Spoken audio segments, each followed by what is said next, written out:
So this week, I've been bombarded with the hot mess that is Ye West. I see good things about Hitler also.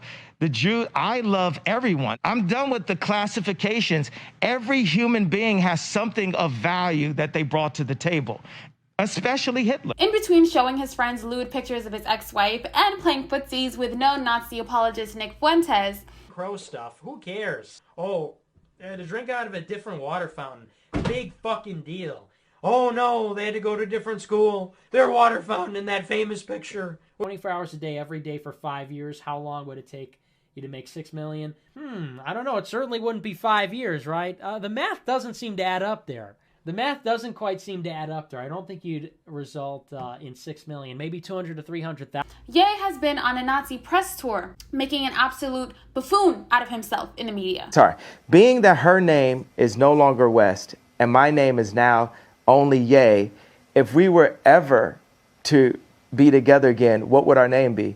Kim Ye, Cybertruck. Me, if I make some 3D printed boots, you know, I'm gonna have the 3D printed boots on. Wow, and I love that. So I wanted to take you guys back to a time in 7th grade social studies class. We're on the European unit, and after spending a week meticulously memorizing the countries and capitals of the most powerful continent in modern human history, we get to the unit on World War II. I will never forget those terrifying images of emaciated human beings in the most abhorrent conditions. Accounts from women claiming that they were so unhealthy that their cycles had stopped entirely. Images of survivors with their heads shaved bald and starved near to death. We all had this history lesson. If you are so brain rotted to the point where you can't recognize the objective truth that this event existed, then you are also not the type of person that believes they can learn anything of value from a woman. And I say this because Ye West has fallen down an extremely dangerous pipeline. This is the same alt-right pipeline that has ignited our current culture war. The anti-Semitism, the sucking up to right-wing pundits, the Trump support, the blatant misogyny towards his ex-wife, and the refusal to accept objective and empirical truths are all symptoms of a right-wing cultic ideology that has engulfed so many. Now, besides the clear Christian nationalist complaints about corn and hookup culture, Ye is not necessarily a bad citizen for calling out our damaged system. But I need you guys to understand that he does not speak for you. The reason his message may resonate with you is because you, my working class friend, are mad at capital owners, not Jewish people.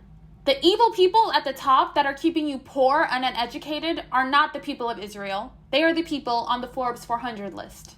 They are the oil and tech tycoons, the ones paying our elected officials to keep regulations low, to keep their taxes low, and to keep your waters polluted, and to keep your schools underfunded.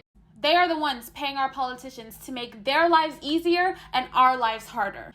And Ye is mad that he no longer gets to benefit from that system. He is upset that Adidas is treating him like a brand ambassador and nothing more. Okay, you took that same deal with that white company with Gap and with Adidas. And now, the thing about it, me and Adidas, is like, I could literally say anti-Semitic shit and they can't drop me. He wants to be in the billionaires club, and when these capital owners reminded him of exactly who he was, he became resentful. Because Ye, formerly known as Kanye West, hates who he is. I watched the George Floyd documentary that Candace Owens put up. They hit him with the fentanyl. If you look, the guy's knee wasn't even on his neck like that. Before he was denying the existence of the Holocaust, Ye was denying another one of humanity's greatest atrocities, which was American slavery. The world. When you hear about slavery for 400 years, that sounds like a choice. Like, you was there for 400 years and it's all of y'all? That, combined with his comments about George Floyd, has led many people to wonder why Kanye didn't face this level of scrutiny when he was making these comments about the Black community. This is a very fair criticism, which could be explained by the lack of diversity within the shareholders of many of these large corporations, a problem that speaks to the larger socioeconomic disparities within the Black community. The irony is, the very thing that Kanye said was a choice is the very reason why he hasn't faced scrutiny for that comment. Also, I need you guys to be so for real right now.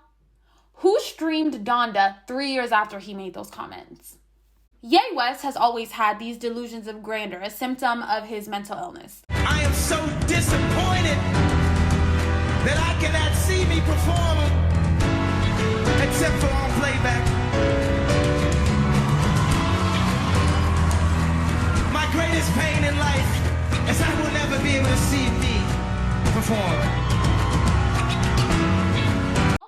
never really fit in. Video essayist and my favorite YouTuber at the moment, FD Signifier, did an amazing video on Ye's come up, and as somebody who was in elementary school during this time, he does a much better job at analyzing Ye's impact on the culture at the time where he was the most popular. His analysis, and I'm paraphrasing here, is that Ye has never donned the ultra thug hood aesthetic that most of these rappers were partaking in at the time. I would argue that this is Ye's attempt to be more palatable to mainstream audiences, and for the most part, it worked. But, as FD pointed out, Black artists who cross over to mainstream typically tend to cross back over into their original communities to ask for their support later on in their careers. He also stated that Kanye aggressively wanted to break the mold for what was possible for artists during that time period. This is me being cynical, but Kanye has always been complaining that rich white men don't respect him and they underestimate his impact.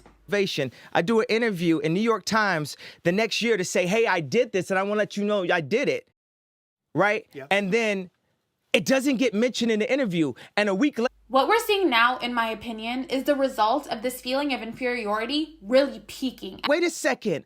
I just only did the interview to tell people that I invented it. I made it.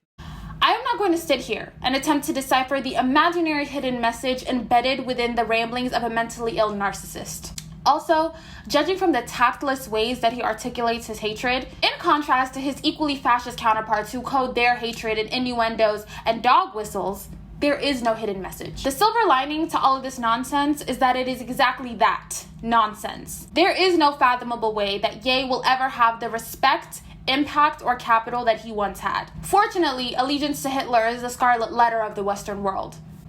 He will not have a successful political career without the support of one of the two major parties, and while the Republican Party typically does pander to Nazis, they rarely platform them for major office. He's effectively canceled himself from the record, and while he may continue his attention-getting antics for some time after this, he has never and will never have any political relevance, and that should help you sleep at night.